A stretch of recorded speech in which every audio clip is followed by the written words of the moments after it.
Cuando mi esposo Héctor falleció, guardé en silencio un secreto que nadie en la familia imaginaba. La herencia ascendía a $17 millones, y además existía una mansión frente al mar en Cancún que estaba registrada a mi nombre. Ese conocimiento, oculto bajo llave en mis recuerdos, se convirtió en mi refugio íntimo mientras enfrentaba el dolor más grande de mi vida. Al regresar del velorio, todavía con el aroma de las flores frescas impregnado en mi ropa y la garganta reseca de tanto dar las gracias a los dolientes, me encontré con una escena que jamás pensé vivir. Jimena, mi nuera, había apilado mis maletas junto al garaje como si fueran simples bolsas de basura. ¿Y ahora vas a dormir en la caseta del perro?, me lanzó con una sonrisa ladeada, esa que nunca alcanzaba sus ojos. No respondí. Apenas asentí, tragándome la rabia y la humillación que hervían dentro de mí. Fue en ese instante cuando entendí que la vida me ponía frente a una prueba distinta.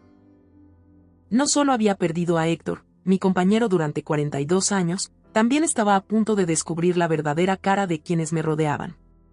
Mi nombre es Magdalena, tengo 60 años. Y nunca imaginé que el día más doloroso de mi existencia se transformaría también en la revelación definitiva sobre mi propia familia.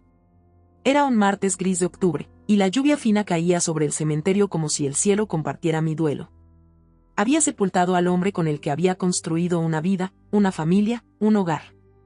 Durante toda la ceremonia me comporté con la dignidad que Héctor habría esperado de mí. Sostuve las manos de mis nietos Clara y Tomás cuando rompieron en llanto. Agradecí cada pésame con una sonrisa cansada y mantuve la compostura aun cuando sentía que el alma se me partía en dos.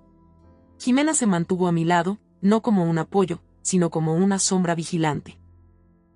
Sus ojos, siempre calculadores, parecían más pendientes de quien asistía al funeral que del dolor que su suegra y su esposo sufrían. Podía ver cómo evaluaba cada rostro, como si estuviera elaborando mentalmente una lista de contactos útiles para el futuro. Y cuando el pastor habló de la generosidad de Héctor hacia su familia, noté cómo apretaba la mandíbula con fastidio, incapaz de soportar que alguien lo elogiara. Sebastián, mi único hijo, estaba devastado. Se veía perdido, con la mirada vacía, apenas capaz de sostenerse en pie. No veía, o no quería ver, las maquinaciones de la mujer a la que había entregado su confianza y su vida. El regreso a casa fue un silencio interminable. Yo iba en el asiento trasero del Mercedes de Sebastián, observando por la ventana las calles húmedas de Houston que habían sido escenario de mi historia durante décadas. Jimena conducía con frialdad, sus uñas perfectamente pintadas tamborileando contra el volante en un compás irritante. Cada tanto cruzaba miradas significativas con Sebastián a través del espejo retrovisor, como si compartieran un acuerdo secreto del que yo no formaba parte. Cuando llegamos a la propiedad de River Oaks, esa casa de 2 pisos que Héctor y yo habíamos comprado 20 años atrás con sacrificio y sueños compartidos, algo me golpeó de inmediato. Mis maletas estaban apiladas en la entrada del garaje, alineadas como una declaración muda pero brutal. ¿Qué hacen mis cosas aquí?, pregunté, señalando las 3 maletas de cuero gastado donde apenas había empacado lo esencial para quedarme unos días con ellos tras el funeral. Jimena se detuvo en seco, se volvió hacia mí con una sonrisa que goteaba veneno. Ay, Magdalena, pensé que era obvio. Ahora que papá Héctor ya no está, las cosas van a cambiar un poco por aquí. Sebastián bajó la mirada, encendiendo un cigarrillo con manos temblorosas. No me sostuvo la mirada ni una sola vez. Mamá, es que Jimena y yo hemos estado hablando y... murmuró, pero su esposa lo interrumpió antes de que pudiera terminar. Lo que Sebastián trata de decir, intervino ella con tono condescendiente, es que, ahora que somos responsables de ti, necesitamos establecer algunas reglas básicas. Esta casa es enorme, y mantenerla cuesta una fortuna. Sentí que me abofeteaban con cada palabra. ¿Responsables de mí? Jimena, dije con firmeza, esta es mi casa. Héctor y yo. Era su casa, me cortó con voz cortante. Pero Héctor ya no está. Y según el testamento, todo pasa a Sebastián como único heredero. Nosotros somos los dueños ahora. La mentira salió de sus labios con una facilidad escalofriante. Yo había estado presente cuando Héctor redactó su testamento. Sabía de memoria lo que contenía. Pero Jimena había tejido otra versión, manipulando a Sebastián con su habilidad nata para torcer la realidad a su conveniencia. Creo que hay un malentendido, alcancé a decir, pero ella levantó una mano con gesto teatral para callarme. No hay confusión, Magdalena. Entendemos que esto debe ser difícil para ti. Héctor te mantuvo todos estos años, y ahora que él no está, pues, no tienes a dónde ir ni cómo sostenerte. Por eso, Sebastián y yo hemos decidido que puedes quedarte. La forma en que pronunció quedarte sonó menos a generosidad y más a sentencia. Pero claro, no en cualquier parte, continuó, caminando hacia las maletas con fingida indiferencia. Dormirás en el cuarto de servicio junto al garaje. El dormitorio principal ahora es nuestro, y los niños necesitan su espacio. Estoy segura de que lo entenderás. Sebastián asintió levemente, incapaz de desafiarla. Mamá, será temporal. Solo hasta que nos organicemos. Miré el lugar al que se referían. Ese cuarto diminuto y húmedo que había servido de bodega y donde apenas cabía una cama individual oxidada. Una ventana minúscula daba al callejón trasero, justo donde cada mañana los camiones de basura descargaban su estruendo metálico. Y naturalmente, añadió Jimena mientras revisaba sus uñas, esperamos que contribuyas. No sería justo que Sebastián cargara con todos los gastos. Podrás ayudar con la limpieza, la cocina, cuidar de Clara y Tomás cuando lo necesitemos. Ya sabes, ganarte tu lugar aquí. La humillación fue completa. En cuestión de horas había pasado de ser la señora de la casa a ser tratada como sirvienta en la que alguna vez fue mi propia morada. Mis nietos me miraban con una mezcla de desconcierto y compasión que me desgarraba. Esa noche, mientras desempacaba mis cosas en aquel cuarto lúgubre, me senté en la cama oxidada y por primera vez desde la muerte de Héctor lloré sin contenerme. No lloré solo por él, sino por la dolorosa certeza de que la familia por la que había dado todo me veía ahora como un estorbo. Lo que Jimena y Sebastián ignoraban era que Héctor había sido meticuloso con las finanzas. Durante los últimos 5 años, previendo la fragilidad de su corazón, había trabajado para asegurar mi futuro. Había cuentas, propiedades, inversiones, todas a mi nombre. Y sí, una mansión en Cancún, regalo que nunca pudo entregarme en vida, pero que estaba allí, esperando ser descubierta. Esa noche, escuchando las carcajadas de Jimena en el dormitorio principal y viendo cómo Sebastián se escondía en el silencio para no enfrentar la verdad, tomé mi decisión. Los dejaría creer que tenían el control. Los dejaría tratarme como quisieran. Y en el momento preciso, les mostraría quién tenía en realidad el poder en esa casa. Los 3 meses siguientes al funeral fueron, sin duda, los más humillantes de mi vida. Pero también se convirtieron en un espejo donde vi, con nitidez, quién era realmente cada miembro de mi familia. Mi rutina empezaba cada día a las 5:30 de la mañana. El cuarto junto al garaje era un horno en verano y una nevera en invierno, sin calefacción ni aire acondicionado. Apenas sonaba la alarma, me levantaba a preparar el desayuno. Jimena había sido tajante. Si quería ganarme mi lugar, debía demostrarlo siendo útil. Magdalena, el café listo a las 7 en punto, ordenaba cada mañana desde lo alto de la escalera, todavía en su bata de seda. Y Sebastián quiere sus huevos benedictinos, no revueltos simples. Los niños necesitan sus almuerzos empacados, y no olvides planchar mi vestido azul para la reunión del colegio. Ni un por favor. Ni un gracias.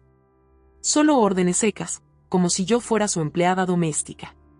Sebastián, en otro tiempo un hijo atento, había cambiado tras la muerte de su padre. Apenas me dirigía la palabra. Cuando lo intentaba, él se refugiaba en su teléfono. Mamá, estoy muy ocupado con el trabajo. Jimena maneja mejor estas cosas de la casa. Confío en su criterio. ¿Su criterio? Ese criterio era relegarme a ser invisible. Una mañana, mientras lustraba los muebles de la sala, escuché a Jimena hablando por teléfono con su hermana, Diane. Estaba junto a la ventana, con una taza de café humeante. El que yo había preparado minutos antes. Es tan molesto, Diane, decía con voz lastimera. La vieja está aquí todo el tiempo, arrastrando los pies por la casa como un fantasma. Sebastián se siente culpable, pero yo le dije que debemos ser prácticas. No podemos mantener a una persona extra sin que contribuya. Rió suavemente. Después, su tono se volvió más cínico. ¿Un asilo? Por Dios. ¿Sabes lo caros que son esos lugares? Además, ella cocina bien y mantiene la casa en orden. Es como tener servicio gratis. Solo tengo que aguantar su cara triste de vez en cuando. Me quedé petrificada detrás de la puerta, con el trapo húmedo en la mano. Servicio gratis. Así me describía la mujer a la que abrí las puertas de mi hogar. Pero lo que más me desgarraba era el cambio en mis nietos. Clara, que solía ser mi sombra, empezó a apartarse. Un día, mientras doblaba ropa en el cuarto de lavado, me preguntó en voz baja: «Abuela, ¿por qué ahora vives en el cuarto pequeño?» Mamá dice que es porque no puedes pagar una casa propia. ¿Cómo podía explicarle a una niña de 12 años que su madre mentía? ¿Cómo hacerle entender que la abuela que la llevaba de vacaciones y la llenaba de regalos estaba siendo tratada como una sirvienta? Solo pude responder con una sonrisa triste. Las cosas cambiaron cuando murió tu abuelo, cariño. Pero no te preocupes por mí, estoy bien. Claro que no lo estaba. Con el tiempo, Jimena fue más descarada. Comenzó a invitar a sus amigas a almorzar en la casa, usando cada visita como una oportunidad para exhibirse. Y yo, por supuesto, tenía que servir. «Magdalena, trae más champagne para las señoras», gritaba desde el comedor con voz teatral. Sus amigas me miraban con una mezcla de lástima y soberbia. Una tarde, Brenda Morrison, del club social, se acercó a la cocina con una sonrisa condescendiente. «Querida, ¿podrías traerme un poco más de hielo y unas servilletas?», dijo como si me estuviera haciendo un favor. Mientras regresaba con lo que había pedido, escuché su conversación con Jimena. «Es una situación difícil, Pat, pero creo que lo estás manejando con mucha gracia. No todas las mujeres serían tan generosas de cuidar a su suegra así». Jimena suspiró dramáticamente. «Es un sacrificio, Brenda. Sebastián siente que es nuestro deber cristiano. Pero francamente, no sé cuánto tiempo más podemos sostenerlo». La gota final fue cuando Brenda, bajando la voz, preguntó: «¿Y has pensado en otras opciones?». Jimena, con tono de falsa preocupación, respondió: «Aquí en Houston hay lugares muy bonitos para adultos mayores. Tendría compañía, actividades, sería mejor para ella, en realidad». Sentí que me arrancaban el aire de los pulmones. No solo querían humillarme, planeaban deshacerse de mí definitivamente. Esa noche, tumbada en esa cama estrecha, escuchando el ruido de los camiones de basura en el callejón, comprendí que ya no podía postergar lo inevitable. Había llegado el momento de actuar. Había documentos que solo yo podía manejar, cuentas y propiedades que requerían mi firma. Había dejado todo en manos del ejecutor testamentario porque el duelo me tenía paralizada. Pero ya no más. Al amanecer me miré al espejo de ese cuarto lúgubre y me repetí: «Magdalena Torres de Mendoza ya no será la víctima. Es hora de que recuerden quién soy realmente». Jimena había cometido un error fatal: subestimarme. Pensaba que me conocía, que podía doblegarme. No tenía idea de lo que estaba a punto de desatar. La llamada que cambió el rumbo de todo la hice un martes por la mañana. Jimena había salido al spa, Sebastián estaba en la oficina y los niños en la escuela. Por primera vez en meses, la casa estaba en silencio. Tenía la oportunidad perfecta. Con las manos aún temblorosas, marqué el número de Ramiro Ortega, el abogado de confianza de Héctor. «Señora Mendoza», respondió sorprendido al escuchar mi voz. «He estado esperando su llamada. Han pasado 4 meses desde el funeral y hay asuntos urgentes que requieren su atención inmediata». Me senté en el borde de la cama estrecha, tragando saliva. «Ramiro, mi familia me dijo que el testamento dejaba todo a Sebastián». Hubo un silencio al otro lado de la línea. Luego, el abogado carraspeó con incomodidad. «Señora, necesitamos hablar en persona. Hay información demasiado importante para discutirla por teléfono. ¿Podría venir esta tarde a mi oficina?». Acepté. Mientras Jimena creía que estaba en el supermercado comprando ingredientes para la cena, yo tomé un taxi al distrito financiero y me senté frente al imponente escritorio de caoba de Ramiro. Los documentos que colocó frente a mí me dejaron sin aliento. «Su esposo fue extremadamente cuidadoso», explicó mientras me mostraba una carpeta tras otra. «La casa de Bever Oaks está completamente pagada y protegida por un fideicomiso que la nombra a usted como propietaria principal. Sebastián tiene derecho de residencia, pero la dueña legal es usted». Sentí que las lágrimas me nublaban la vista. «¿Entonces Jimena me mintió?». «No solo eso», dijo con voz grave. «Héctor también dejó cuentas bancarias a su nombre por varios millones de dólares, inversiones en bienes raíces, bonos y acciones. Y hay algo más. Abrió otra carpeta y deslizó hacia mí un conjunto de fotografías y escrituras. Hace 3 años, compró una propiedad en Cancún como regalo para su aniversario número 40. Es una mansión frente al mar, completamente amueblada y con personal permanente. La imagen que tenía delante era un sueño: muros blancos, ventanales que daban al océano turquesa, palmeras enmarcando la piscina infinita. ¿Cuánto vale todo esto?, pregunté con la voz apenas audible. Conservadoramente, señora, entre propiedades, cuentas e inversiones, estamos hablando de alrededor de $17 millones. Me quedé helada. 17 millones. Y mientras tanto, yo cocinaba como sirvienta y dormía en un cuarto húmedo junto al garaje. ¿Por qué Héctor nunca me dijo nada?, susurré. Ramiro suspiró con una sonrisa triste. Me confesó que quería sorprenderla. Decía que deseaba que, cuando él ya no estuviera, usted tuviera no solo seguridad, sino la libertad de decidir su propio camino. Quería que empezara una nueva vida con dignidad y sin depender de nadie. Me llevé una mano al pecho. Por primera vez en meses sentí alivio, pero también un dolor punzante. Héctor había pensado en todo, menos en que yo terminaría siendo traicionada por quienes más debía confiar. Esa tarde regresé a casa con la mente ardiendo. Jimena estaba en la cocina, revisando facturas con el ceño fruncido. ¿Dónde estabas?, preguntó con brusquedad. Se suponía que irías al supermercado. Tuve que hacer unos mandados, respondí, caminando hacia mi cuarto sin mirarla a los ojos. Pues espero que hayas traído algo para la cena, porque esta noche vienen el jefe de Sebastián y su esposa, y necesito que todo esté perfecto. Me limité a asentir. Pero dentro de mí se encendió una calma poderosa. Ya no me sentía humillada. Me sentía fuerte. Ahora sabía la verdad. Tenía el poder en mis manos. Durante los días siguientes, observé con más atención a Jimena, sus rutinas, sus llamadas misteriosas, sus salidas repentinas. Y fue entonces cuando descubrí lo que terminó de completar el rompecabezas. Un viernes por la tarde, Jimena anunció que iba a su clase de yoga. Pero su perfume, el maquillaje extra y la sonrisa secreta que llevaba en el rostro me hicieron sospechar. Decidí seguirla. En lugar de dirigirse al gimnasio, condujo hasta el Hotel Omni, en el centro de Houston. La vi entrar al lobby con paso seguro.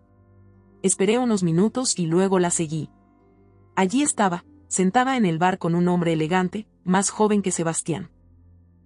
La forma en que se tocaban, las miradas, los gestos, no dejaban lugar a dudas. Ese hombre era Sergio Morales, un corredor de bienes raíces del que había oído rumores en el club social. Me escondí detrás de una columna y observé. Lo vi entregarle documentos que ella revisó con atención antes de besarlo apasionadamente. Esa noche, Jimena regresó a casa sudando teatro, hablando maravillas de su supuesta clase de yoga. Sebastián le escuchaba embobado, incapaz de ver la mentira. Yo, en silencio, guardaba las piezas de un rompecabezas que ya tenía forma clara. Jimena no solo me humillaba, también planeaba traicionar a mi hijo. Y yo tenía las pruebas en mis manos. Los días posteriores al descubrimiento en el hotel me mantuve más alerta que nunca. Jimena era demasiado cuidadosa, pero no lo suficiente como para ocultar del todo sus movimientos. Cada llamada cortada abruptamente, cada salida con excusas vagas, me daban más piezas de un rompecabezas que ya se armaba por sí solo. Una tarde, mientras limpiaba su habitación, encontré su laptop abierta. En la pantalla brillaba un correo sin cerrar. El remitente era Sergio Morales. Mi amor, los papeles del divorcio están casi listos. Solo debemos esperar un poco más para confirmar cuánto dinero hay realmente. En cuanto tengamos claro el monto, podremos proceder. Sebastián no sospecha nada, ¿verdad? El corazón me dio un vuelco. Saqué el teléfono con manos temblorosas y fotografié la pantalla. Ahí estaba la prueba. Jimena no solo me quería fuera de la casa, no solo me humillaba cada día, también planeaba deshacerse de mi hijo para quedarse con lo que creía su herencia. Esa noche, me encerré en mi cuarto húmedo junto al garaje y repasé cada detalle. Jimena llevaba meses construyendo su propia salida, usar a Sebastián hasta que el dinero estuviera asegurado y después abandonarlo sin miramientos. Pero lo que nunca calculó fue que yo conocía la verdad. Que yo tenía las escrituras, las cuentas y, ahora, las pruebas de su traición. Durante semanas, me dediqué a recopilar todo lo que podía, copias de correos, fotos de sus encuentros en el hotel, registros de llamadas.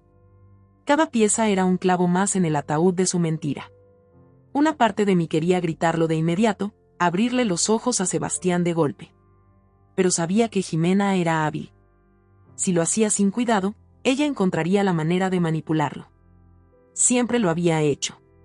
Tenía que esperar el momento exacto, un golpe tan contundente que no dejara lugar a dudas. La oportunidad llegó un jueves por la mañana.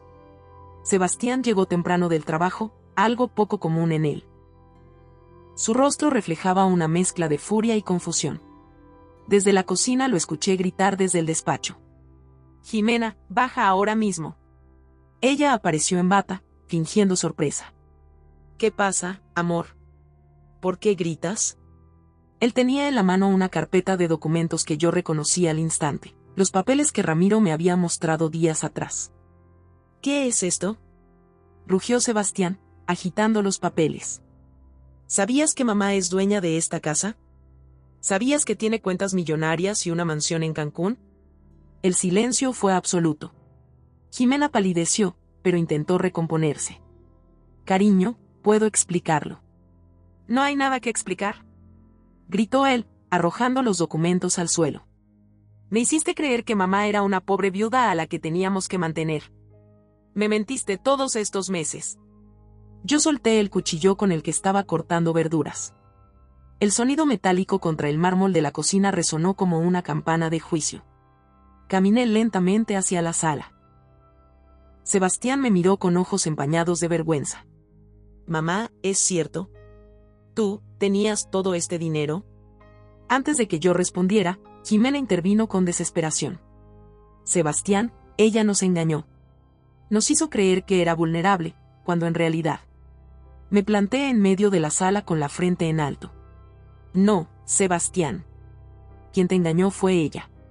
Jimena me mintió desde el primer día, me confinó a un cuarto de servicio y te hizo creer que yo era una carga». Él se dejó caer en el sofá, con la cabeza entre las manos. «Dios mío, ¿qué hemos hecho?». Jimena, viéndose acorralada, trató de contraatacar. «Nos manipulaste», me gritó, perdiendo el control. «Te dejaste humillar sabiendo que tenías millones. Eres una mujer cruel y calculadora». La ironía de sus palabras casi me hizo reír. Miré a mi hijo, con la voz serena pero firme. Necesitaba saber cómo me tratarían cuando creyeran que no tenía nada. Necesitaba ver si el amor que presumían era real o solo por conveniencia. El rostro de Sebastián se descompuso en lágrimas. Jimena, desesperada, lanzó su última carta. «Sebastián, piensa en los niños. ¿Vas a destruir nuestra familia por esto?». Fue entonces cuando decidí revelar la prueba que guardaba en mi teléfono.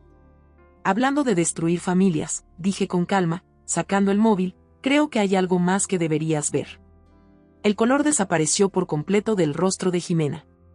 «Magdalena, no te atrevas». Con un toque abrí la galería y mostré las fotos de sus correos con Sergio Morales, junto con las imágenes de sus encuentros en el hotel. Sebastián tomó el teléfono con manos temblorosas. A medida que pasaba las fotos, su expresión cambiaba de incredulidad a horror. «¿Sergio Morales?», murmuró con voz rota. «¿El corredor de bienes raíces? ¿Tú, con él?». Jimena comenzó a sollozar, pero eran lágrimas huecas, de miedo y no de arrepentimiento. Yo solo me quedé de pie, observando cómo la máscara de perfección de Jimena se desmoronaba frente a los ojos de mi hijo. Sebastián se levantó del sofá de un salto, todavía con mi teléfono en la mano. Su rostro estaba desencajado, como si acabara de ver un fantasma. «¿Papeles de divorcio?», preguntó con voz rota, mirando directamente a Jimena. «¿Todo este tiempo planeando dejarme?». Jimena alzó las manos, intentando acercarse a él. «Cariño, por favor, no es lo que piensas. Sergio solo me estaba ayudando con asuntos legales». Sebastián retrocedió como si hubiera visto un veneno. «¿Asuntos legales? ¿Besándose en un hotel? ¿Es así como llamas a tu clase de yoga?». La máscara de Jimena se resquebrajó. Sus ojos, antes calculadores, ahora ardían de rabia. «Sí. Eran papeles de divorcio. ¿Y qué? Estoy cansada de vivir una mentira. Estoy harta de fingir que te amo cuando en realidad eres un hombre débil que siempre deja que su mamá lo controle. El golpe de esas palabras cayó como un ladrillo en la sala. Sebastián apretó los puños, temblando, pero no de ira, sino de dolor. ¿Eso es lo que piensas de mí?, susurró con voz temblorosa. Jimena se rió con amargura. Siempre lo pensé. Pero ahora no tengo por qué ocultarlo. El silencio era tan denso que parecía que las paredes mismas escuchaban. Me adelanté un paso, mi voz tranquila pero firme. No, Sebastián. No eres débil. Solo confiaste en la persona equivocada. Jimena giró hacia mí, sus facciones descompuestas por el odio. Tú eres la culpable de todo, gritó. Siempre interponiéndote, siempre sembrando dudas. Yo no sembré nada, le respondí con serenidad. Tú sola cavaste tu tumba con tus mentiras. Sebastián levantó la mano, señalando la puerta.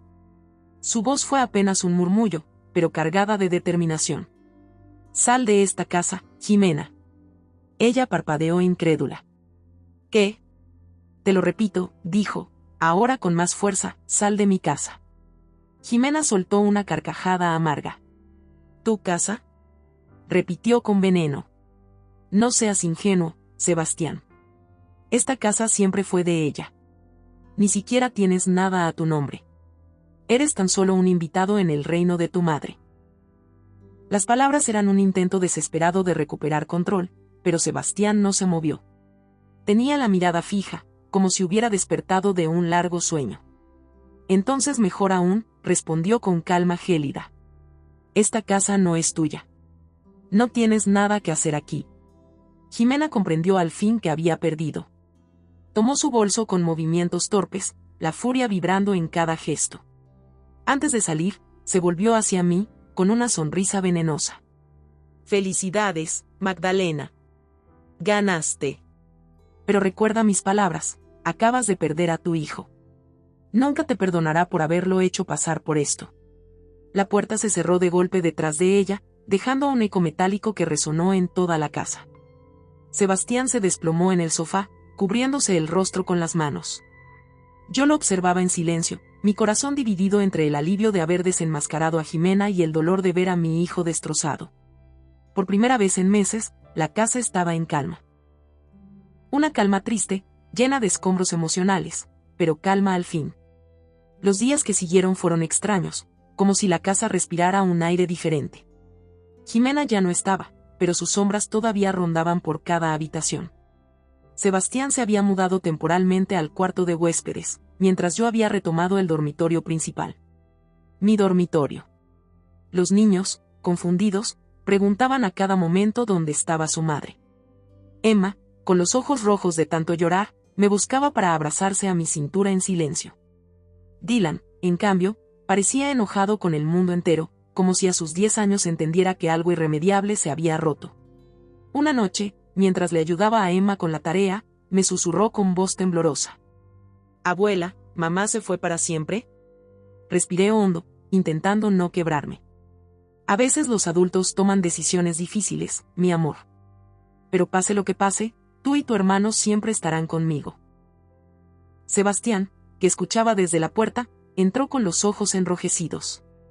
«Emma, ve a dormir un poco, ¿sí? Necesito hablar con la abuela». Cuando la niña salió, Sebastián se dejó caer en el sofá, hundiendo el rostro entre las manos. Permaneció en silencio unos segundos, hasta que su voz salió entrecortada. «Mamá, no sé cómo pedirte perdón». Me senté a su lado, observando a ese hombre adulto que, a pesar de todo, seguía siendo mi hijo.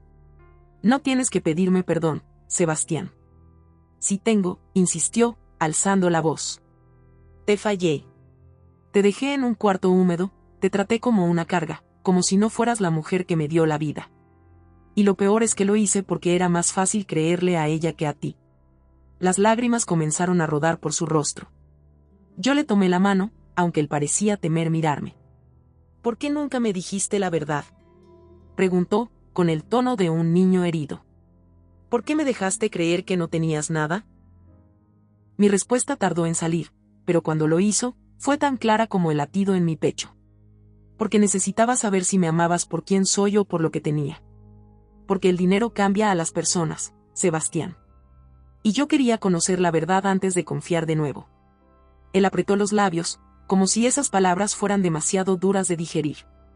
Entonces fallé la prueba. No fallaste, le respondí suavemente. Aprendiste.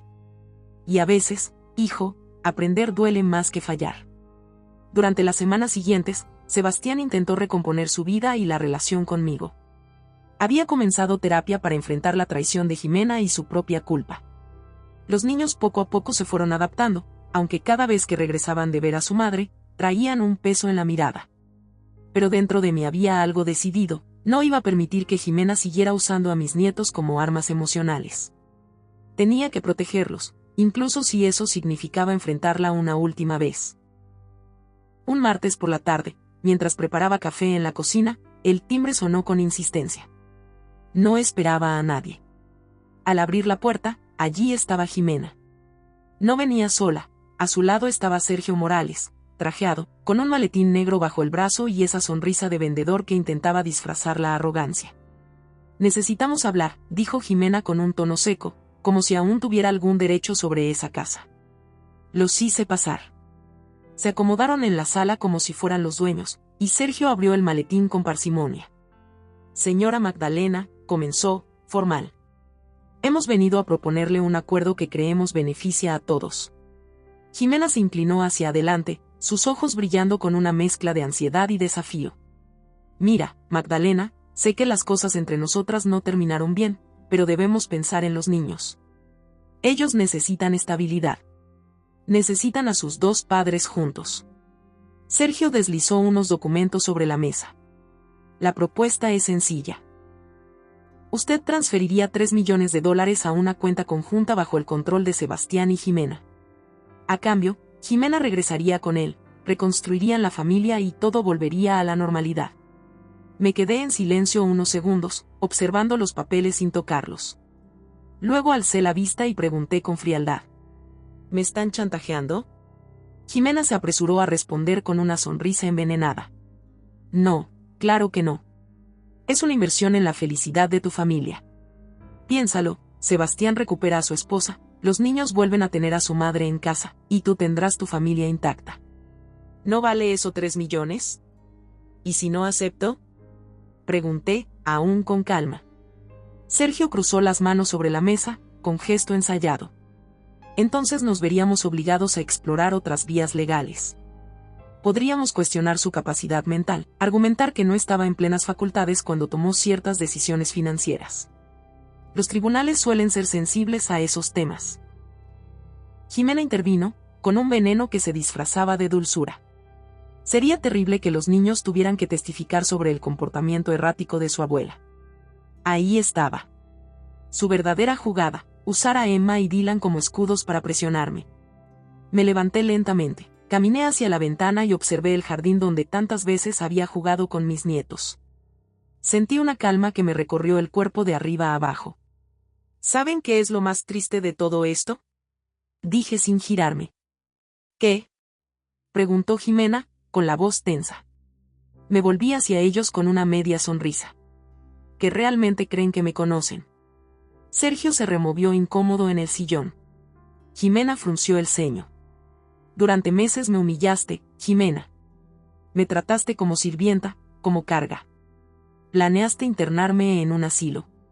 Y todo para quedarte con un dinero que jamás te perteneció. ¿Sabes qué hice mientras tanto? Aprendí. Aprendí exactamente quién eres. Luego me giré hacia Sergio. ¿Y tú, crees que no sé de tus deudas de juego? ¿De tus intentos anteriores de estafar a otras viudas? Incluso sé que tienes esposa, Sergio. Y créeme, a ella le encantaría ver las fotos que he reunido. El rostro de Sergio perdió todo color. Me incliné sobre la mesa, bajando la voz hasta convertirla en un filo cortante. Así que aquí está mi oferta. Salgan ahora mismo de mi casa. Jimena firmará los papeles de divorcio sin pedir un centavo. Y los dos desaparecerán de nuestras vidas para siempre. Jimena me miró con furia contenida. ¿Y si no? Sonreí con serenidad. Entonces mañana mismo las autoridades y tu círculo social recibirán un paquete completo con pruebas de tus aventuras, tus planes y tus fraudes. Y créeme, la caída será mucho más dura de lo que imaginas. El silencio que siguió fue tan pesado que podía cortarse con un cuchillo. Sergio cerró el maletín con manos temblorosas. Jimena lo fulminó con la mirada, pero no dijo nada. «Será mejor que nos vayamos», murmuró él. Y así lo hicieron. Salieron de la casa derrotados, sabiendo que habían jugado con la mujer equivocada. 6 meses después de aquella última confrontación, mi vida había cambiado por completo. Ahora me encontraba sentada en la terraza de la casa frente al mar en Cancún, viendo cómo el sol se hundía lentamente en el horizonte y teñía el cielo de tonos naranjas y violetas. La brisa cálida traía consigo el aroma salado del Caribe y el perfume dulce del jazmín que crecía en mi jardín. Por primera vez en mucho tiempo, respiraba libertad. La transición no fue sencilla. Tras la expulsión de Jimena y Sergio, aún quedaban cabos sueltos. Sebastián tuvo que enfrentar el divorcio, un proceso que, gracias a las pruebas que le proporcioné, fue rápido y limpio. Jimena no pudo reclamar nada, no tenía dónde sostenerse. Los niños, por supuesto, fueron lo más difícil. Explicarles que su madre ya no viviría con ellos sin convertirla en una villana absoluta me costó muchas lágrimas. Los adultos a veces cometen errores muy grandes, les dije una tarde mientras horneábamos galletas en la cocina. Tu mamá tomó decisiones que lastimaron a la familia, y ahora tiene que aprender de esas consecuencias. ¿Pero todavía podemos quererla?, preguntó Clara, con la inocencia de sus 12 años. La abracé fuerte. Por supuesto que sí. El amor no desaparece porque alguien se equivoque. Pero amar también significa protegerse de las personas que nos hieren. Tomás, más pequeño pero más directo, me miró serio. Entonces, ¿tú nos vas a proteger, abuela? Sonreí con lágrimas en los ojos. Siempre, mi amor. Siempre. A pesar de todo, Sebastián cargaba con una culpa enorme.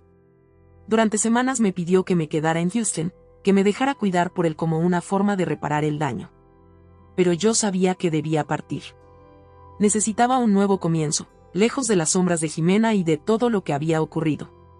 ¿Por qué Cancún?, me preguntó Sebastián una noche, mientras cenábamos en silencio. Le mostré las fotos de la mansión que Héctor me había comprado en secreto. Porque este era el regalo que tu padre soñó para mí. Quería que fuera libre, que pudiera elegir mi propio destino.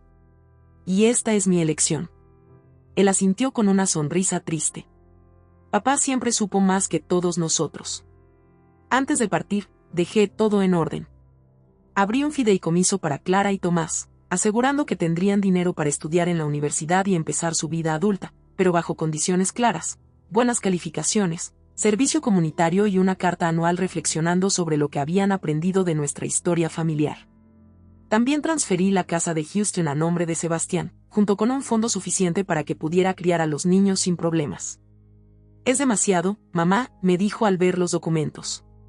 «No», le respondí con firmeza. «Es exactamente lo que tu padre hubiera querido». El día de mi partida no hubo lágrimas teatrales ni despedidas dramáticas. Hubo paz. Clara, me abrazó fuerte en el aeropuerto y susurró. «Te voy a extrañar, abuela». «Yo también, mi vida. Pero ahora tendremos algo hermoso que esperar, tus vacaciones en la playa». Tomás me entregó una carta doblada con cuidado. «Es para que nunca te olvides de nosotros». La abrí en el avión, mientras despegaba. En su letra infantil había escrito: «Querida abuela, gracias por enseñarnos que las personas fuertes no son las que lastiman, sino las que ayudan. Te queremos mucho». Lloré en silencio, no de tristeza, sino de alivio. Ahora, en Cancún, mis días son míos. Camino cada mañana por la playa, tomo clases de pintura en el taller que armé frente al mar y mis lienzos empiezan a venderse en pequeñas galerías locales. María y José, la pareja que mantiene la casa, se han vuelto amigos entrañables. Sus nietos me visitan los fines de semana, y yo les enseño inglés mientras ellos me ayudan a perfeccionar mi español. Sebastián me llama todos los domingos. Nuestras conversaciones ya no son tensas ni culposas, sino reales. Me habla de los niños, de cómo vuelve a salir con amigos, incluso de una nueva mujer que ha conocido, aunque con cautela. Yo le cuento sobre mis avances en pintura, sobre mis paseos en velero, sobre los proyectos de voluntariado en el hospital local donde ayudo a traducir para turistas extranjeros. La última vez que hablamos, me dijo con una sonrisa al otro lado de la pantalla: «Mamá, suenas feliz». Y yo le respondí, con la certeza más profunda de mi vida: «Lo estoy, hijo. Por primera vez en muchos años, lo estoy». Jimena intentó contactarme una vez, meses después. Un mensaje de texto lleno de frases hechas, suplicando una segunda oportunidad por el bien de los niños. Lo borré sin siquiera responder. Algunas personas no merecen segundas oportunidades después de desperdiciar tantas primeras. Mientras me recuesto en la terraza viendo el mar, pienso en Héctor. En cómo planeó cada detalle para que yo pudiera rehacer mi vida con dignidad. Sonrío, hablándole al viento. «Gracias, mi amor. Sabías exactamente lo que hacía falta. Hoy, a mis 60 años, lo entiendo todo. La verdadera riqueza no es el dinero, aunque ayuda. La verdadera riqueza es la libertad de decidir cómo quieres vivir y con quién quieres compartir tu vida. Eso, al fin, es lo que tengo. Y nadie, absolutamente nadie, podrá quitármelo».